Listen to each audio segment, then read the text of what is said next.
Deke, in order to put your arm back in your socket, I've got to cut your pads off. Relax, Deke, relax. He ain't gonna hurt you. Come on.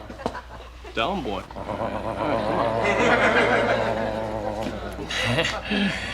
Relax. I thought the coach didn't like you guys using the pond on weekends. Yeah, I know, Doc, but it's like telling a dog to stay off a rug. He can't wait to get on there. He's housebroken, though, right? Good boy. Hey, yeah. Come on. Who needs a shot of Valium?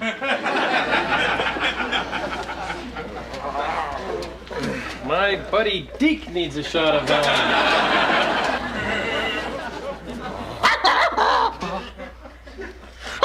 He's okay, he's okay. There we go. Not so bad, right? Okay, bad. But over with.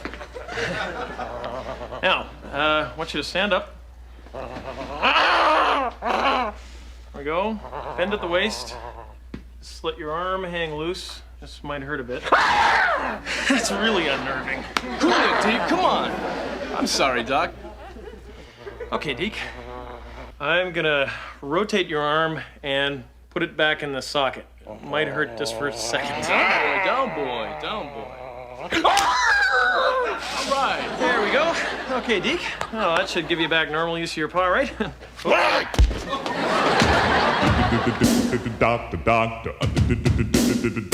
I was feeling so bad.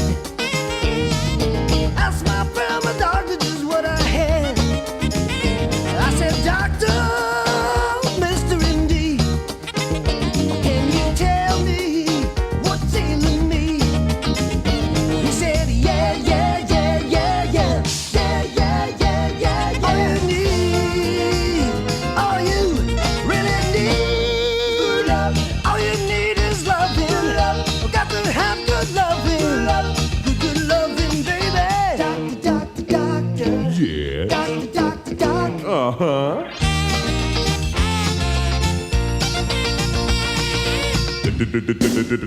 Doctor. Yeah, yeah, yeah, yeah, yeah. Is there a doctor in the house? Yes.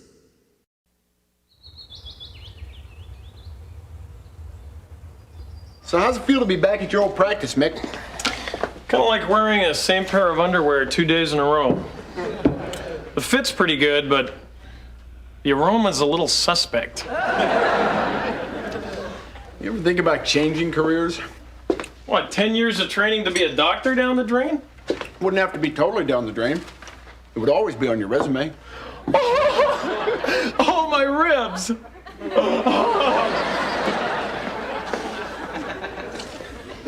No, Dick, I love being a doctor, but part of me will always have this desire to tell incredibly long, boring stories that nobody wants to hear. So how do I reconcile the two? Work with the deaf?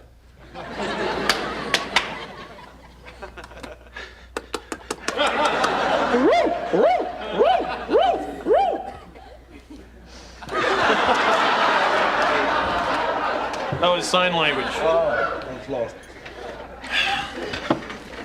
Come on, this is important. You went through a period of doubt. Remember when you found direction in your life? You went to work with Professor DeVoe. I was madly in love with him. But he was a man! You know, you're right. Well, that means that I'm... No. Am I? What? Gay! All this time, I thought you were just happy. Well, you ever think about going into practice with Dad? Dad, as in our father? Hallowed be his name? Nah. Mr. Kim, the robber baron of Providence. Dick, you know my landlord, Mr. Kim? Yeah, sure. How are you? Dying? Yeah, dying to correct my length, right? No joke this time, Mike. Mr. Kim, what is it? My heart. I think What? Get him on the couch. I was watching the lottery drawing on Mr. Kim, television. quiet, Dick. Call 911. Tell him you need an ambulance. Use this address. Have him prepare for a possible MI. Right. And call Dad at his office. Mike, I don't think I make it today. Quiet, Mr. Kim. You may be having a heart attack. Now just rest. What for? Nobody runs the marathon where I go. Quiet. Mike! I want to make you a deal. No deals, Mr. Kim. I'm trying to keep you alive here. I want to sell you this house. Quiet, please. It sounds like you're in shock. A special sale. Before my will goes into probate. Mr. Kim, you're talking nonsense. There's no reason to sell me the house now. Here, put this under your tongue. It's nitroglycerin. I want to give my grandchildren cash, not real estate. Sounds pretty lucid to me, Mike. So you want to buy this house? What if I say no? I'll never speak to you again. Don't get morbid on me, Mr. Kim. I am sorry, Mike. Time is money. Sit back, be quiet, not another word. You're a very sick man. It's Dad's office. Hello? Yes, is Dr. Stratford there? Yes, this is his son. How much are you asking? Richard, Look, I'm just curious. what do you care? He offered me the house first anyway. You both interested? Who said he was interested? I'm interested. Good. I'll take bids. Yes.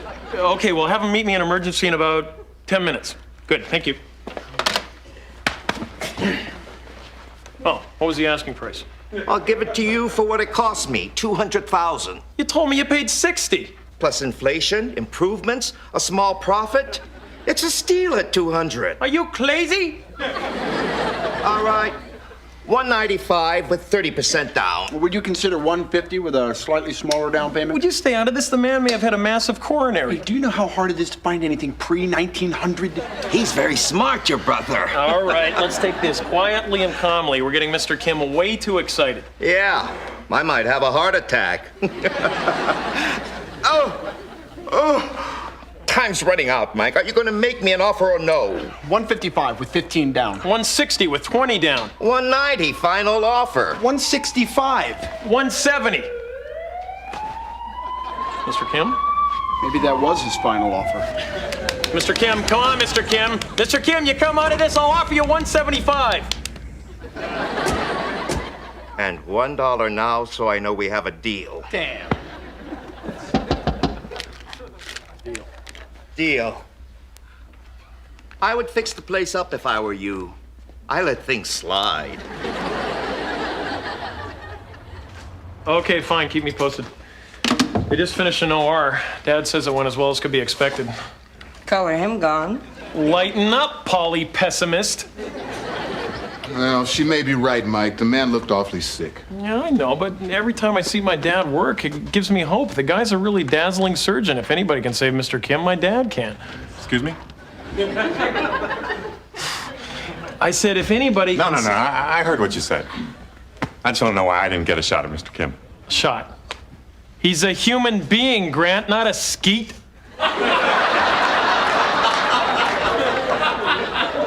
A chance at Mr. Kim. Probably because he's my father's patient. So what? We're partners here, right? Grant, what do you want the man to do? Steal patience from his own father? I'm sorry, that was an ethical question. I must have lost my head. Very funny. You know, maybe I am a little out of line here. If I am sorry. I mean, I know the guy was your landlord. If I'm not mistaken, he's also a dear friend of yours. He's fighting for his life after major cardiac surgery. Hey, I think we could all show a little more sympathy here. Hey. Appreciate it, and I thank you. You're welcome. If you would just tell me what your father charged for the operation. How can you ask something like that? know. That's a damn self-righteous attitude coming from a doctor who forced his patient on his deathbed to sell him his house. Forced him, he offered it to me. What'd you pay? Just out of curiosity. It doesn't matter. Made a killing. Nah, Mike would never take advantage of a person in that situation, Grant. He's human. Paid 175. Ooh, you got away with murder. I'll say $175 for 3 floors. It was a fair price. Yeah, I'm sure Mr. Kim thought so. Man who had no blood going to his brain. Dr. Stratford, line 2. Yes. Okay, thanks. Well, let me know if his condition changes.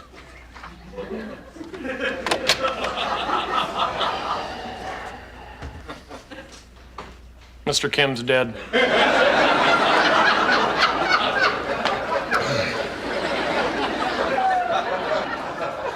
Did he say anything before he died? 30-day escrow.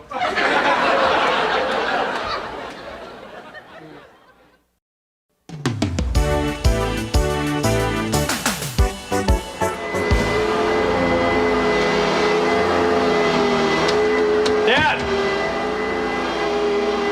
Mom? Dad! What are you doing? What does it look like I'm doing? I'm vacuuming. I'm water skiing.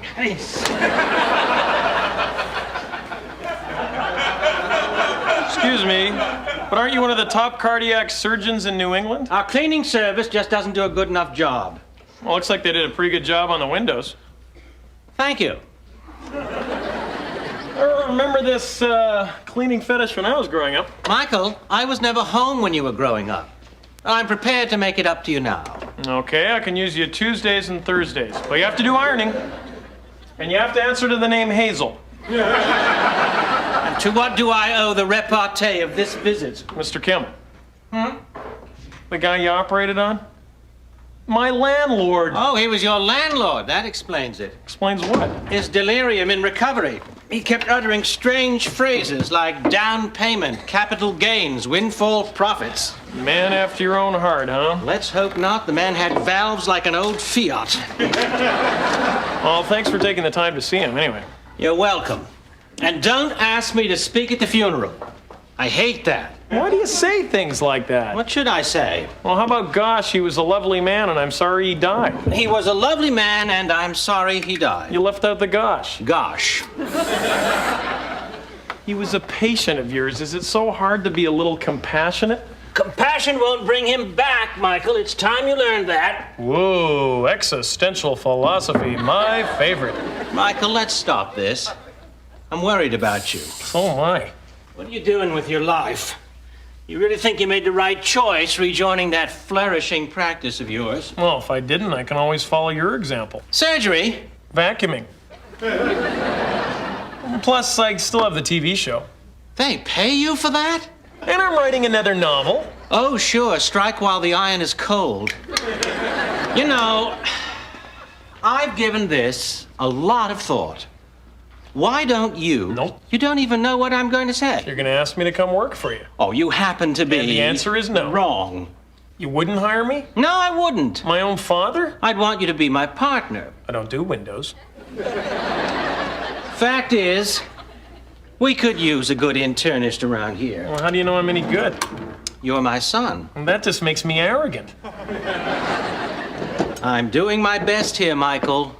What do you want from me? What do I want? I want you to stop pressuring me into joining your practice. I want you to support me for once in all my endeavors, whatever they are. I don't even know what they are yet. And most of all, I want you to stop trying to fashion me in your own image. Is that all? No. I also want $50,000. That is an awful lot of money, Michael.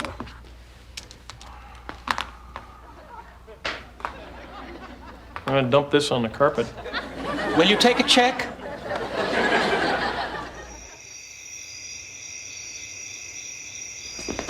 Don't be alarmed. It's a standard negotiating tactic. Well, what did they say? Did they say I was terrible? No, What? not terrible. Not terrible exactly. Well, don't we have a deal? You made a deal though, right? Oh, well, it's a little bit more complicated than that. Well, how complicated? Like trying to make Don King's hair lie flat? What? Michael, you don't have to be facetious. I'm in a facetious period of my life here, Carol. I need bad news like my brother needs birth control. The TV station's lawyer and I agreed to the basic terms of your contract. Like my salary. Right. And my credit. Right. And the number of shows I'm supposed to work a week. Right. Well, what else is there? When they can fire you, they want an out clause. Well, they were a little concerned about last week's unscheduled demonstration of the Heimlich maneuver, yes. Oh, God. I feel like Danny DeVito. Well, what do I do? Do I even show up tomorrow? What? Yes, of course you should. They want to give you another chance. Just go. Chance. Singular, is it? Tomorrow, that's it? Well, it's television, Michael. It's a very cautious medium. Medium? It's not even a small. Maybe I should just go to work with Dad. Oh, 16 hours a day with your father? Yeah, you're right. Oedipus killed under better conditions. But with good reason. You imagine your parents calling you Oedipus? I'd be livid. At least it'd be a guaranteed income. Since when are you so concerned about money? Since I went into escrow hell. I tell you, Carol, my income from the Wake Up Providence show is looking pretty damn good at the moment. Oh, God. Oh, thanks for the vote of confidence. Michael, you have nothing to worry about. You're a natural. And if this works out, there's a big upside. There'll be endorsements, speaking engagements, public appearances. What if it doesn't work out? I also handle bankruptcy.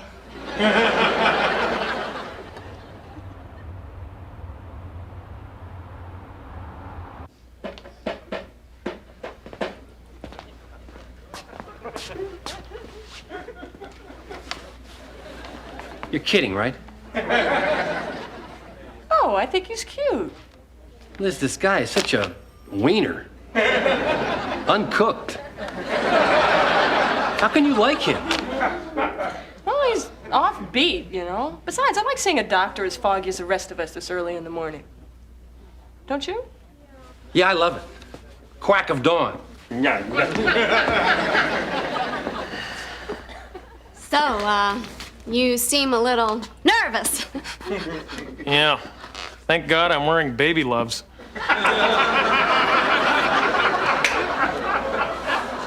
Are you, having a problem with this?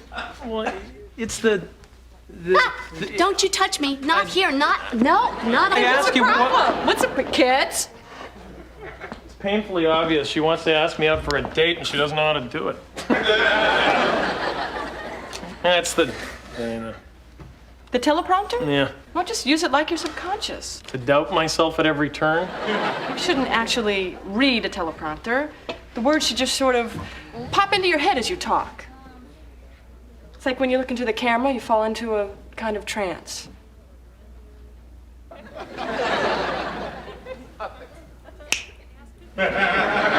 See, but natural, as if you're sitting in each viewer's living room. What if the viewers call the cops? Okay, here we go, people. In 5, 4, 3, 2. It's a familiar problem. You open the medicine cabinet in the morning, only to be confronted by dozens of little bottles of pills, all with names you can barely pronounce. To help us negotiate this obstacle course of antidotes, here's Dr. Michael Stratford with part 1 of his 3-part series, The Medicine Chest. This should be good. Perhaps the most effective and least appreciated.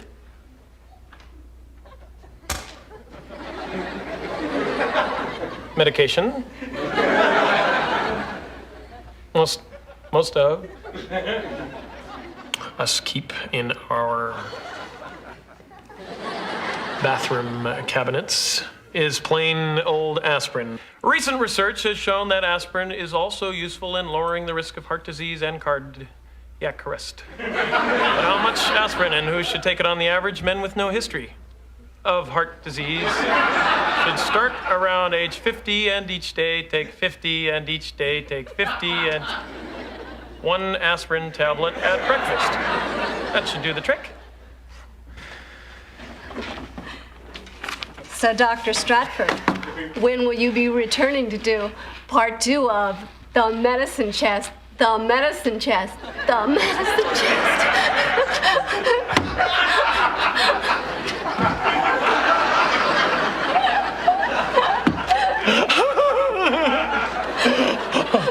On Tuesday. I hope.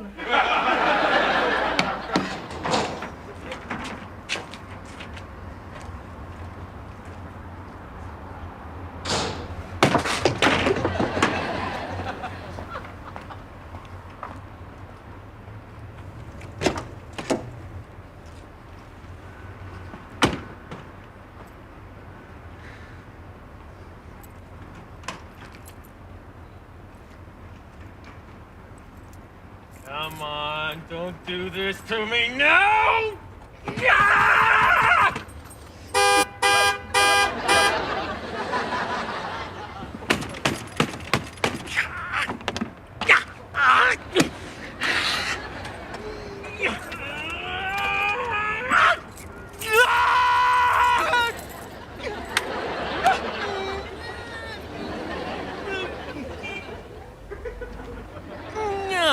You gotta break in this upholstery. Are you okay?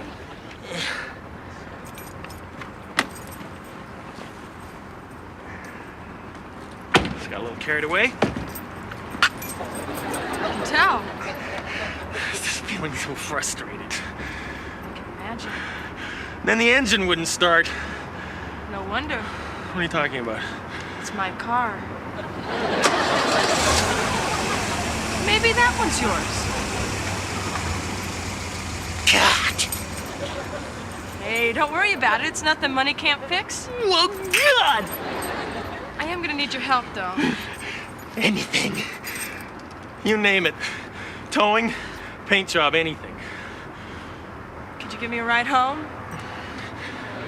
Safety first.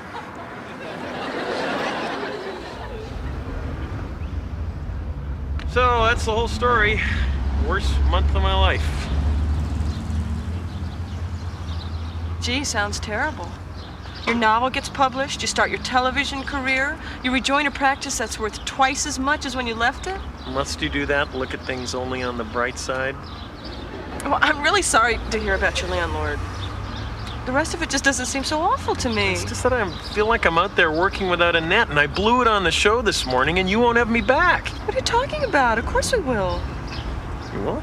We have to. The Medicine Chest is a 3-part series. That's great. Glad we got a chance to talk like this. Saying it's a good thing you trashed my car? I can fix that, no problem. Usually I just jump right back into bed, but if you'd like to come in, I'll fix you some breakfast. Breakfast? The morning meal. I'd like to, but... Didn't you just say that you're ready to have the social life that you never had? Oh, I am, yeah.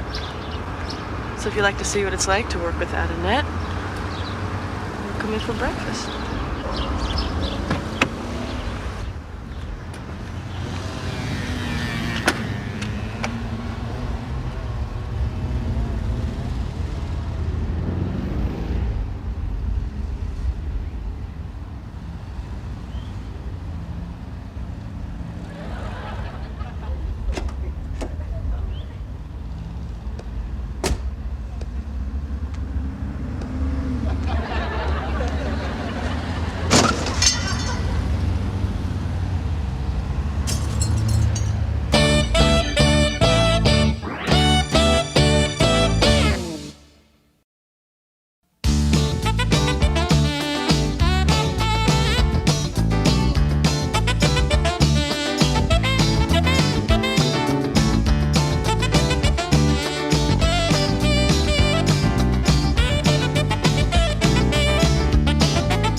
Way to go, Dad. Okay. Thank you.